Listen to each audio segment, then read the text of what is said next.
तो अब अभी भी आपको इसकी बात की लग रही है कि कुछ और भी हमारे मन में है। अभी जयगम कह रहे थे नरक है। अरे अब नरक में रहने की आदत डालिए, आपके हिसाब से नरक है। हर व्यक्ति के लिए एक जगह नरक होता है, एक जगह स्वर्ग होता है। वो देखने का दृष्टिकोण है।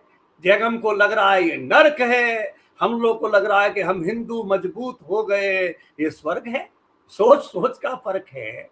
हमारे अंदर वो ये भर रहे हैं कि जब जयगम पीड़ित होगा, जब जयगम रोएगा, जब जयगम का इलाज होगा, जब मस्जिद के सामने हनुमान चालीसा बनाएंगे तो हम हिंदू राष्ट्र की परिकल्पना करेंगे, हम मजबूत हिंदू होंगे। जयगम डर जाएगा, डर के जय श्री राम बोल जाएगा।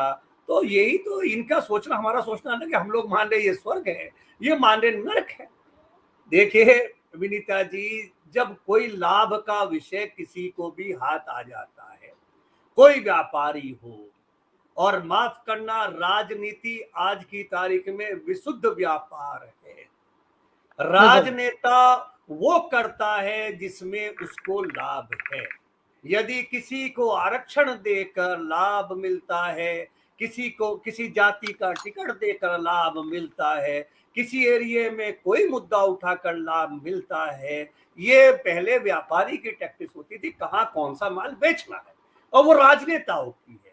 व्यापार कर रहे हैं, व्यापारी को अपना मुनाफा दिखाई देता है, और उनके मुनाफे में दुकान, मोहल्ले की दुकान से 2 सांसदों से विश्व की सबसे बड़ी पार्टी बन गई। विधानसभा विधान परिषद में जबरदस्त बहुमत मिल गया। हर आदमी कह रहा वाह साहब, वाह वाह, आप ही आप हैं। इससे ज्यादा और क्या चाहिए, उनका तो मॉल बन गया है। तो वो अपनी रणनीति में सफल हैं। 2024 में, 2027 में आप किसी और रणनीति की अपेक्षा न करें। जब तक आप नहीं जागेंगे, अभिलाष अवस्थी जी नहीं जागेंगे, जब तक इन्हें नहीं लगेगा कि जयगम की तरक्की होगी तभी देश में तरक्की होगी। जब शांति का माहौल होगा, जब सौहार्द का माहौल होगा। मैंने पिछली डिबेट में कहा था, हम अब्दुल को पंचर लगाने वाले को इस गलत फहमी में ना रहे। आपकी डिबेट देखने के बाद मेरे पास कॉल आई कि अनिल भाई आपने तर्क सही दिया, और आप कल की बात ना कीजिए, अभी 70-80-100 रुपए हो गया है पंचर का रेट। तो इसके तो जयगम के तो 10 के 100 रुपए हो गए, जिसके 10 रुपए में पंचर लगाते हैं, अब 100 मिल गए, 90 रुपए इनके घर में तो आ रहे हैं। जा रहे हैं वो आपकी गाड़ी की जेब से। आपको सोचना है, जयगम को कतई नहीं सोचना है, तो बहुत मेहनत कर रहे हैं। इनकी मेहनत में कमी नहीं है, इनकी कमाई बढ़ रही है। मैंने पिछली एक डिबेट में बताया था कि यदि ये जानकारी कर लें कि भारतीय जनता पार्टी के 5 साल के पिछले शासन में माननीय सांसदों, माननीय विधायकों के ठेकेदार कितने हैं, तो बहुतायत में मुस्लिम ठेकेदार ही उनके यहाँ कार्य कर रहे हैं। ये आप डाटा निकलवा के देख लेना। मेरे यहाँ एक संस्था में पैसे आने थे, विधायक जी ने अपना आदमी भेजा, तो वो ठेकेदार साहब थे, मुस्लिम थे। उन्होंने कहा इस स्कूल में मुझे तरह बनाना है। मेरे यहाँ विज्ञापन छपा मुख्यमंत्री जी का, वो एक मुस्लिम मेरा मित्र रहा, उसकी एजेंसी से विज्ञापन आया। मैं एक दिन डीएम, मेरे यहाँ मैं डीएम के यहाँ मिलने गया, तो 2 मुस्लिम बैठे थे। वो कह रहे थे कि विधायक जी मुझ पर फोर्सफुली कह रहे हैं गौकसी कराइए। उनके जाने के बाद मैंने डीएम से पूछा क्या ये आदमी सच कह रहे थे। उन्होंने कहा हाँ भाई साहब, विधायक जी मुझसे भी कह चुके। जब ये परिस्थिति है, उनका आचरण ये है, और सार्वजनिक रूप से वो ये कर रहे हैं कि साहब मस्जिद की अजान होगी तो हम हनुमान चालीसा पढ़ेंगे। मैं कट्टर हनुमान भक्त हूं, हनुमान जी का उपासक हूं, अपने धर्म के प्रति आस्थावान हूं, लेकिन मैं मंदिर हो, मस्जिद हो, गुरुद्वारे को भी उसी सम्मान से सजदा करता हूं जिससे अपने मंदिर जी को करता हूं। मेरे मंदिर को जयगम खराब बताए, मेरे भगवान को खराब बताए, मैं लड़ने को तैयार हूं। लेकिन जयगम अपने खुदा को, अपने पीर पैगंबर को सजदा करे, सलाम करे, तो मुझे कोई दिक्कत नहीं, और अच्छी करे।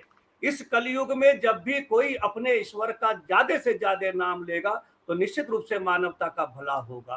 कहीं ना कहीं तो ऊपर वाला किसी ना किसी की तो दुआ कबूल करेगा, और समाज का, देश का, राष्ट्र का विकास होगा। दुर्भाग्य की स्थिति है, हम गलत तथ्यों पर जा रहे हैं, और इसी को हमें अगले कुछ साल तक झेलना होगा। उनका प्रयास है 40-45 को बढ़ाकर 10% और ऐसे हिंदू पैदा कर लिए जाए जिनके मन में नफरत का बीज हो, तो 55 हो जाएगा। ये अभी कल समाजवादी पार्टी के इशू को लेकर ये जयगम बहुत कह रहे थे कि साहब हम मुसलमान ये कर देंगे आजम खान। अरे भैया वो तो चाहते ही हैं आप ये करें, वो तो ये चाहते हैं विनीता यादव को भी कह दें विनीता मुस्लिम तुम्हें छोड़ के भाग गए। अब विनीता को ना हिंदू विनीता रहे ना मुस्लिम विनीता के साथ है, तो आखिर में विनीता कहेगी अच्छा साहब मैं भी इन्हीं की तरफ चली, मैं भी जय श्री राम करूं, जब जयगम तो खिलाफ भाग रहे। ये जो रणनीति है ये बहुत खराब है। कुछ इधर से अतिवादी हैं, कुछ इधर से अतिवादी हैं। मस्जिद के सामने हनुमान चालीसा पढ़ने का कौन सा औचित्य है? आप हनुमान चालीसा खूब पढ़िए, खूब भगवान का नाम लीजिए, आध घंटा कह रहे हैं। मेरे यहाँ परसों को मुजफ्फरनगर में उत्तर प्रदेश में तो मुझे मालूम है, जैसे पुरी जी में निकलती है ना जगन्नाथ जी की यात्रा, मेरे यहाँ ऐसी निकलती है और स्कूल सब बंद होते हैं, सुबह प्रारंभ होगी और रात अगले दिन सुबह 4 बजे वो संपूर्ण होती है, पूरे शहर में निकलती है। पूरे शहर उत्सव में होता है, हनुमान जी के जन्मोत्सव को बड़े शानदार ढंग से मनाता है। उसमें हिंदू भी मनाते हैं, मुसलमान भी मनाते हैं। जब वो मुस्लिम आबादी से जाता है तो मुस्लिम भी बजरंग बली पर पुष्प फेंकते हैं। मेरे यहाँ औरों के यहाँ अगर वहां सेवादारी कर रहे हैं, बिजली मेरे यहाँ जो उसकी डेकोरेशन कर रहा है वो मुसलमान है, और वो ये कह रहा था जिस काम के मैं 2 रुपए लेता हूं भाई साहब इसके मैं 1 रुपए लूंगा, मेरी लागत है। उसकी भी मेरे धर्म में मेरे प्रभु के प्रति आस्था है जिसका सम्मान किया जाना चाहिए। मुझे अपने धर्म को जोर शोर से मनाने की खुशी होनी चाहिए, लेकिन मुझे दूसरे के धर्म का भी सम्मान करना चाहिए। बड़े बुजुर्ग कहते हैं जो दूसरे का सम्मान करता है उसको खुद सम्मान मिलता है, जो दूसरे का अपमान करता है प्रतिफल में अपमान ही मिलता है, जो अच्छी परंपरा नहीं है। और आप हमसे जुड़े रहने के लिए सब्सक्राइब करें YouTube पर, फॉलो करें Twitter पर और लाइक करें Facebook पर। और ज्यादा जानकारी के लिए आपको टाइप करना होगा सिर्फ न्यूज नशा।